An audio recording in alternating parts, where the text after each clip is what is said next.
Hi சகோஸ், எல்லாருக்கும் வணக்கம். இந்த கதையின் மூலம் உங்களுடன் இணைவது நான் மகி.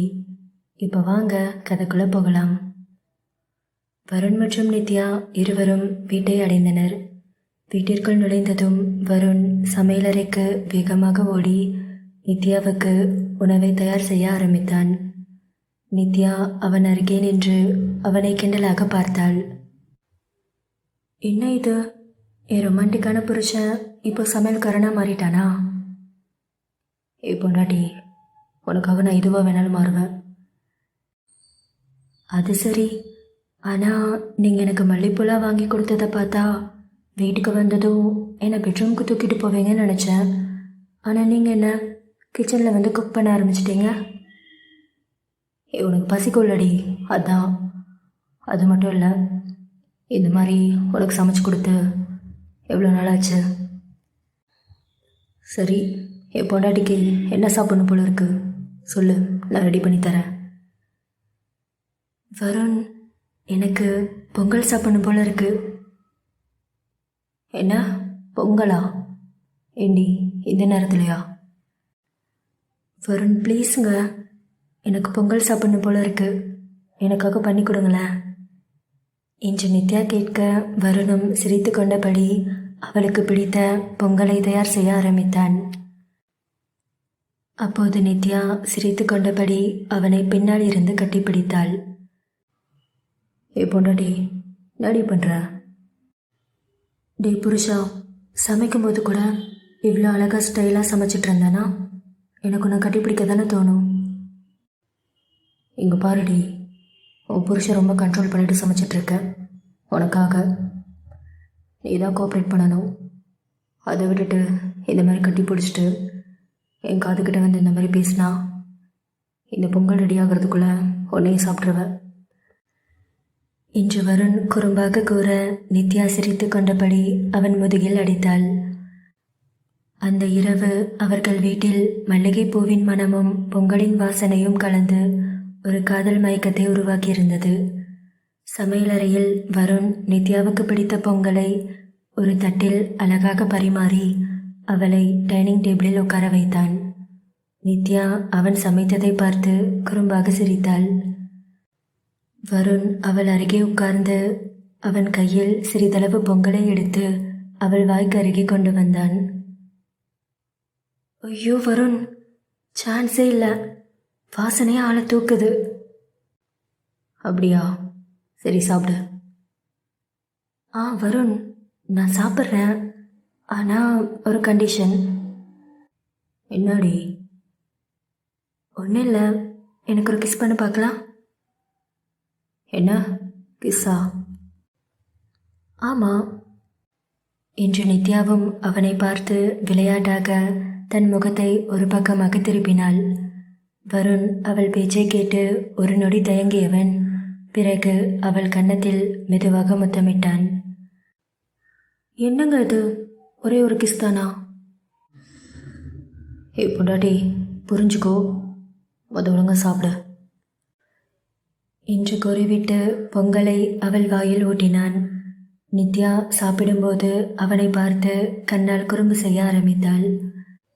அப்போது வருண் நித்யாவை பார்த்து, பொண்டாட்டி எப்படி இருக்கு? அதுவா, இந்த பொங்கல் உங்கள் லவ் மாதிரியே ரொம்ப ஸ்வீட்டாக இருக்கு. ஆனால் இன்னும் கொஞ்சம் ஸ்பைஸியாக ஏதாவது கிடைச்சா நல்லாயிருக்கும். நீ என்ன சொல்கிற? என்று கூறி அவனை உசுப்பித்தும் விதமாக தன் கால் விரலால் வருணின் காலை தீண்டினாள். வருண் நித்யாவின் பேச்சை கேட்டு உடம்பில் ஒரு மின்சாரம் பாய்ந்தது போல உணர்ந்தான். ஆனாலும் தன்னை கட்டுப்படுத்தி கொண்டு, என்னடி பண்ணிகிட்டு இருக்க? இங்கே பாரு, சாப்பிடு. வருண், எனக்கு கொஞ்சம் மசாலா வேணும். என்ன மசாலாவா? சாப்பிட்றீ, அப்புறம் பார்த்துக்கலாம். இல்லை, எனக்கு இப்போவே வேணும்.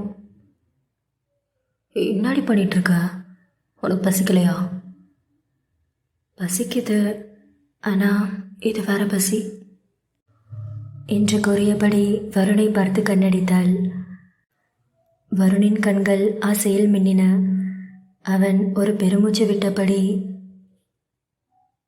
நான் இப்படி பண்ணிகிட்ருக்க, இங்கே பாரு, நான் ரொம்ப கண்ட்ரோல் பண்ணிகிட்ருக்கேன். இந்த மாதிரிலாம் பண்ண அப்படியே தட்டை கீழே வச்சுட்டு உன்னை மேலே தூக்கிட்டு போயிடுவேன். ஐயோ வருண், சும்மா இருங்க, நான் விளையாட்டுக்கு பண்ணேன், முதல்ல பொங்கலை ஊட்டி விடுங்க என்று நித்யாவும் தன் வாயை திறக்க வருண் அவளுக்கு பொங்கலை ஊட்டிவிட்டான். சாப்பாடு முடிந்து இருவரும் கை கழுவி வந்தனர். வருண் நித்யாவை பார்த்து ஒரு குறும்பு புன்னகையுடன் திடீரென தன் கைகளில் நித்யாவை தூக்கினான். நித்யா ஆச்சரியத்தில் கத்தினாள். என்னங்க, என்ன பண்ணுறீங்க? விடுங்க என்ன.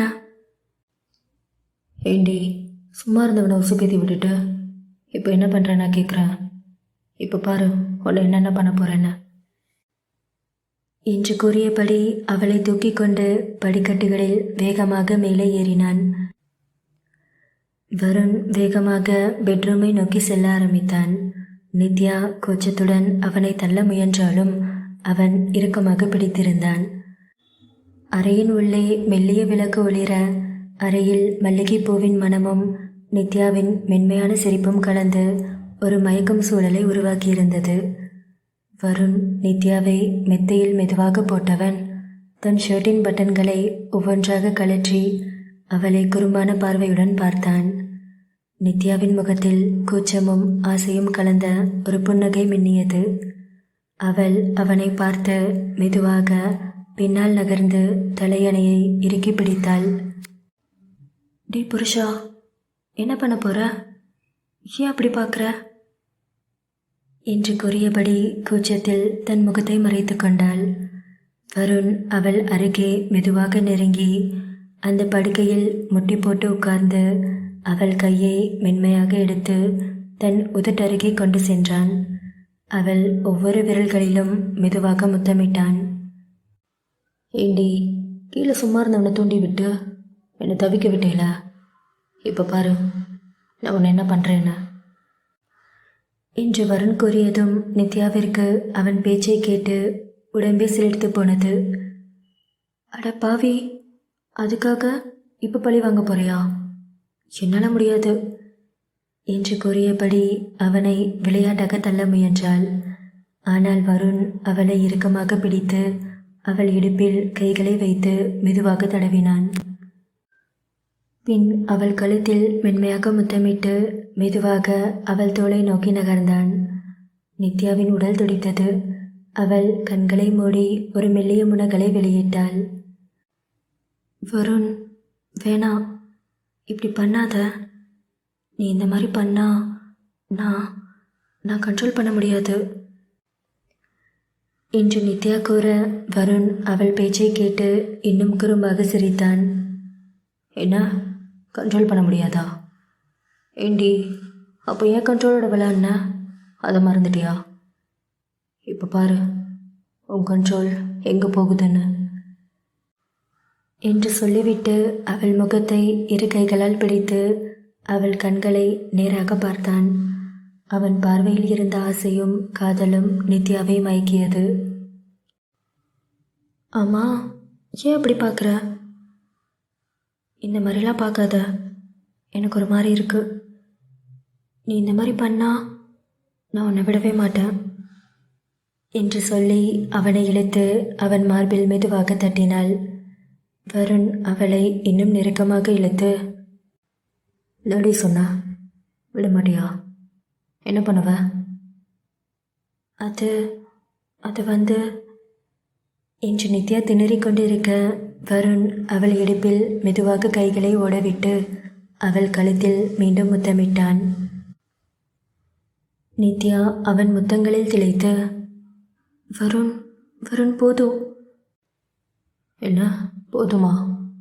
இப்போண்டாடி இன்னும் ஆரம்பிக்கவே இல்லடி என்று கூறிவிட்டு அவள் புடவையின் முந்தானையை மெதுவாக விலக்கி அவள் தோளில் மென்மையாக முத்தமிட்டான். நித்யாவின் உடல் சூடாகி அவள் கைகளால் அவனை இறுக்கமாக பிடித்தாள்.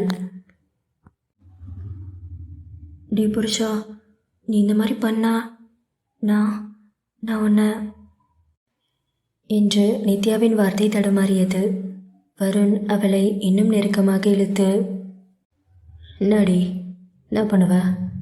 எங்க சொல்லு பார்க்கலாம்" என்று கூறியபடி அவள் முகத்தை இறுக்கமாக பிடித்துக்கொண்டு அவள் உதட்டை நோக்கி நெருங்கினான். ஆனால் அந்த நொடியில் நித்யாவுக்கு திடீரென குமட்டல் உணர்வு வந்தது. தவிர்க்க முடியாமல் அவள் வருண் மேல் பாந்தி எடுத்து விட்டாள். வருண் ஒரு கணம் அதிர்ச்சியில் உறைந்தான். "ஏய், என்னடி இது? ஆசையா கிசடிக்க வந்தா எப்படி பண்ணிட்ட?" "ஐயோ சாரிங்க, நான் தெரியாமல் பண்ணிட்டேன்." "ஏன் தெரியலங்க, இந்த 2-3 நாளாக அடிக்கடி வாமிட் வர மாதிரி இருந்துச்சு. அத்தை தான் சொன்னாங்க ப்ரெக்னென்சி டைமில் இப்படி தான் இருக்கும்னு. என்னால் கண்ட்ரோல் பண்ண முடியல, சாரி" என்று நித்யா கூறியதை கேட்டு வருண் சிரித்து விட்டான். இருவரும் சத்தமாக சிரித்து கொண்டிருந்தனர்.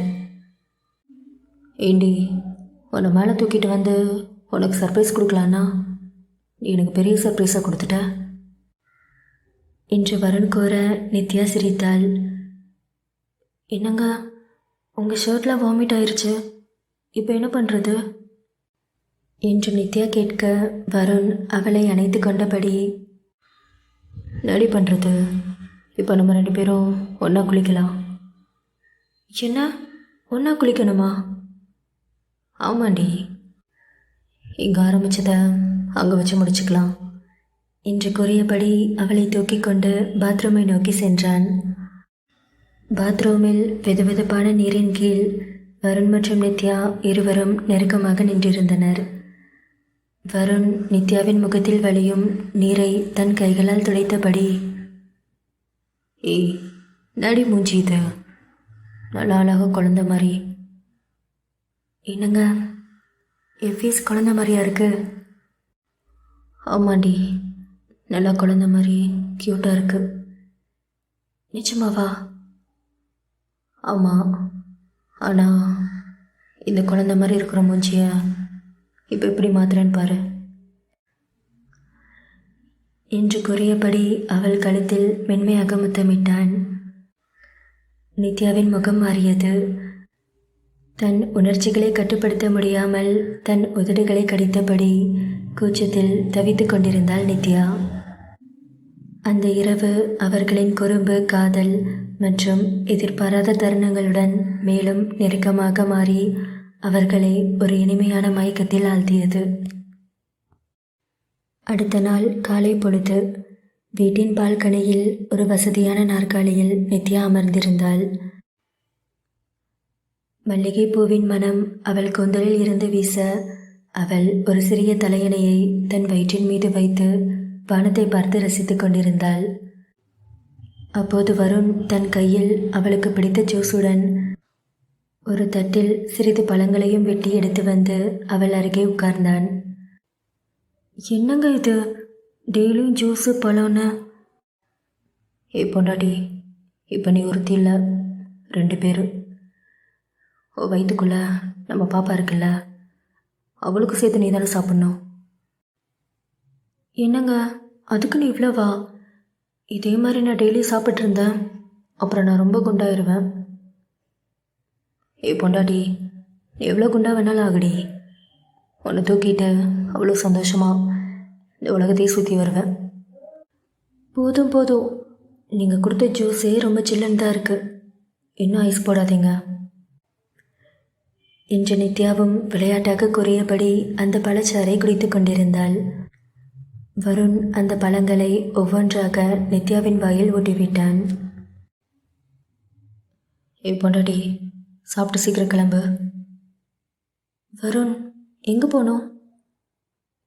"ஒன்றும் இல்லடி, உனக்கு ஏதாச்சும் வாங்கி கொடுக்கணும் போல இருக்கு." "எனக்கு எதுக்குங்க இப்போ?" "ஏ பொண்டாட்டி, அது ஒன்றும் இல்லை, நீ ப்ரெக்னென்ட் ஆனதுக்கப்புறம் உனக்கு நான் எதுவுமே கிஃப்ட் பண்ணல." "டே புருஷா, இதுக்கெல்லாம் போய் யாராவது கிஃப்ட் பண்ணுவாங்களா? இல்லாடி இவ்வளோ ஈஸியாக சொல்லிட்ட. எனக்காக இவ்வளோ காஸ்ட்லியான கிஃப்டை வயிற்றுக்குள்ளே வச்சுருக்க, சீக்கிரமே கையில் கொடுக்க போகிற. என் ஆசை பொண்டாட்டிக்காக நான் இதை வாங்கி கொடுக்கக்கூடாதா?" என்று வருண் கூற நித்யாவும் சிரித்து கொண்டபடி வருணின் தோளில் சாய்ந்து கொண்டாள். சிறிது நேரம் சென்றது. காலை பொழுது. சென்னையின் பரபரப்பான ஒரு ஷாப்பிங் மால். நித்யாவும் வருணும் கைகோர்த்தபடி ஒரு ஜுவல்லரி கடையினுள் நுழைந்தனர். நித்யாவின் 4வது மாத கர்ப்பத்தால் அவள் முகத்தில் ஒரு தனி பொலிவு இருந்தது. மல்லிகைப்பூவின் மனம் அவள் கூந்தலில் இருந்து வீச பச்சை நிற புடவையில் அவள் அழகாக தெரிந்தாள். வருண் கண்ணிமைக்காமல் நித்யாவை மட்டுமே பார்த்து கொண்டிருந்தான். என்னங்க, எதுக்கு என்னையே பார்த்துட்ருக்கீங்க? இங்கே சுற்றி பாருங்க, இவ்வளோ கலெக்ஷன்ஸ் இருக்கு. எல்லாமே அழகழகாக இருக்கு. பொண்டாட்டி, இப்போது இந்த மால்லையே வச்சு உன்னை விட அழகு எதுவுமே இருக்க முடியாது என்று கூறியபடி அவள் கையை இறுக்கமாக பிடித்தான். டி புருஷா, இந்த மாதிரி பேசிகிட்டு இருந்தா உன்னை இங்கேயே கடிச்சு வச்சிருவேன் என்று நித்யா விளையாட்டாக கூற வருண் அவள் கையை பிடித்து கொண்டு அங்கு உள்ள பளபளப்பான டைமண்ட் ஜுவல்லரி செக்ஷனுக்கு அழைத்து சென்றான். அங்கு ஒரு மெல்லிய டைமண்ட் மோதிரத்தை பார்த்து நித்யாவின் கண்கள் மின்னின. வருண், அங்கே பாருங்களேன், அந்த ரிங் எவ்வளோ அழகாக இருக்கு என்று சொல்லி கண்ணாடி கவுண்டரை சுட்டி காட்டினாள். வருண் அவள் உற்சாகத்தை பார்த்து சிரித்து கொண்டபடி, பொண்டாட்டி, உனக்கு பிடிச்சிருக்கா? சரி, அந்த மோதிரம் உனக்கு செட் ஆகுமான்னு பார்க்கலாம் என்று கூறியபடி கடை ஊழியரை அழைத்து அந்த மோதிரத்தை எடுக்கச் சொன்னான். ஊழியர் அந்த மென்மையான டைமண்ட் மோதிரத்தை எடுத்து நித்யாவின் கையில் கொடுத்தார். வருண் அவள் விரலில் மோதிரத்தை மாட்டி, பொண்டாட்டி, டாடி, இது உனக்கு நீ செஞ்ச மாதிரி இருக்கு, அவ்வளோ பர்ஃபெக்டாக இருக்குடி என்று கூறிவிட்டு அவள் கையை பிடித்து மெதுவாக முத்தமிட்டான். ஐயோ, என்ன பண்ணிட்டு இருக்கீங்க? யாராவது பார்த்துருந்தா? சரி, இந்த மோதிரம் நிஜமாவே அழகாக இருக்குல்ல? அப்புறம் வருண், எனக்கு ஒரு ஆசை, நம்ம பாப்பாவுக்கும் குட்டி குட்டியாக நிறைய டைமண்ட் வாங்கலாமா என்று நித்யா ஆசையாக கேட்க, வருண் அருகில் இருந்த குழந்தைகளுக்கான ஜுவல்லரி செக்ஷனுக்கு நித்யாவை அழைத்து சென்றான். அங்கு ஒரு சிறிய டைமண்ட் காப்பையும் ஒரு சிறிய பதக்கத்தையும் பார்த்து, பொண்டாட்டி, இது ரொம்ப அழகாக இருக்குல்ல? நம்ம பாப்பாவுக்கு ரொம்ப க்யூட்டாக இருக்கும். வருண், ஆமாங்க, ரொம்ப க்யூட்டாக இருக்குல்ல என்று சொல்லி அவன் தோளில் சாய்ந்து சிரித்தாள். என் பொண்டாட்டிக்கு பிடிச்சிருக்குல்ல, அப்போ இது ஃபிக்ஸ் என்று சொல்லி அந்த பதக்கத்தையும் காப்பையும் வாங்குவதற்கு ஊழியரிடம் சொன்னான். பிறகு அவன் தன் அம்மாவுக்கு ஒரு ஜோடி டைமண்ட் கம்மலை பார்த்து, பொண்டாட்டி, இது அம்மாவுக்கு நல்லா இருக்கும்ல? அவங்களுக்கு இந்த மாதிரி டிசைன் ரொம்ப பிடிக்கும். இல்லை, அத்தைக்கு அந்த டிசைன் தான் நல்லாயிருக்கும். இல்லடி, அம்மாவுக்கு தான் பிடிக்கும். நான் சொல்கிறேன்ல, எனக்கு அத்தையோட டேஸ்ட் நல்லாவே தெரியும், அவங்களுக்கு அதுதான் பிடிக்கும், அது எடுங்க என்று நித்யா கட்டாயமாக கூற, வருண் அவளை பார்த்து சிரித்துவிட்டு அதையும் வாங்கினான். ஷாப்பிங் தொடர்ந்து கொண்டிருக்க நித்யா திடீரென ஒரு பளபளப்பான டைமண்ட் நெக்லஸை பார்த்து நின்றாள். அது ஒரு மெல்லிய சங்கிலியில் சிறிய டைமண்டுகள் மின்னும் அழகான டிசைனாக இருந்தது. அவள் கண்கள் மின்ன, வருண், இந்த நெக்லஸ் பாருங்களேன், எவ்வளோ அழகாக இருக்கு என்று கூறியபடி ஊழியரை அழைத்து அதை எடுக்கச் சொன்னாள். ஊழியர் அந்த நெக்லஸை எடுத்து நித்யாவின் கையில் கொடுத்தார். அவள் அதை தன் கழுத்தில் வைத்தபடி கண்ணாடியில் பார்த்தாள். வருண், எப்படி இருக்குங்க இது என்று கேட்டு வருணை பார்த்து சிரித்தாள். வருண் அவள் கழுத்தில் அந்த டைமண்ட் நெக்லஸை பார்த்து ஒரு நொடி மயங்கினான். ஆனால் பில்லை பார்த்தவுடன் அவன் முகம் சற்று மாறியது. அவனிடம் அவ்வளவு பணம் இல்லை. வருண், என்ன எதுவுமே சொல்ல மாட்டீங்க? எப்படி இருக்கு? நல்லா தாண்டி இருக்கு. ஆமாங்க, ரொம்ப சூப்பராக இருக்கு என்று கூறியபடி அந்த ஊழியரிடம் விலையை கேட்டாள். விலையை கேட்டு ஒரு நொடி திகைத்து போனாள் நித்யா. அப்போது அந்த நெக்லஸை அந்த ஊழியரிடம் திருப்பி கொடுத்தாள். ஏய், என்னடியாச்சு? ஏன் கொடுத்துட்ட? அது ஐயோ, அந்த டிசைன் நல்லாவே இல்லைங்க. ரொம்ப சுமாராக தான் இருக்குது. எனக்கு பிடிக்கவே இல்லை என்று அவள் கூறினாலும் அவள் கண்களில் அந்த நெக்லஸ் மேல் இருந்த ஆசை மறைந்திருக்கவில்லை. வருண் அவள் முகத்தை பார்த்து அவளுக்கு அந்த நெக்லஸ் மிகவும் பிடித்திருப்பதை புரிந்து கொண்டான். அவன் மெதுவாக அவள் கையை பிடித்து, இங்கே பாரு நித்யா, உனக்கு அது ரொம்ப பிடிச்சிருக்குல்ல? இல்லைங்க, அது நல்லாவே இல்லை. ஏய், நடிக்காதடி, உன் கண்ணிலே நான் பார்த்தேன். இங்கே பாரு, இப்போ என்கிட்ட காசு இல்லை. ஆனால் சம்பளம் வந்ததும் கண்டிப்பாக இந்த நெக்லஸை வாங்கி உன் கழுத்தில் மாட்டுவேன். ப்ராமிஸ். ஆனால் வருண், அதெல்லாம் ஒன்றும் வேணாம். இங்கே பாரு, எதுவும் பேசாத. இங்கே பாருங்க, எனக்கு அது பிடிச்சிருக்குதா, அதுக்காக அதை வாங்கணும்லாம் எனக்கு ஆசை கிடையாது. எனக்கு உங்கள் பக்கத்தில் இருந்தால் போதும். நீங்கள் கொடுக்குற சின்ன சின்ன முத்தம், அதுவே எனக்கு இந்த உலகத்தில் மிகப்பெரிய கிஃப்ட்டு. அதை தாண்டி எனக்கு வேறு எதுவுமே பெருசு இல்லை. வேணும்னா அந்த டைமண்ட் நெக்லஸ்க்கு பதிலாக வீட்டுக்கு போயிட்டு எனக்கு ஒரு 1000 கிஸ் கொடுங்க, அது போதும் என்று நித்யா வருணின் கண்களை பார்த்து குறும்பாக கேட்க, வருண் நித்யாவின் நெற்றியில் முத்தமிட்டான். அந்த மாலின் ஜுவல்லரி கடையில் ஷாப்பிங் முடிந்து நித்யாவும் வருணும் பில் கவுண்டரில் நின்று கொண்டிருந்தனர்.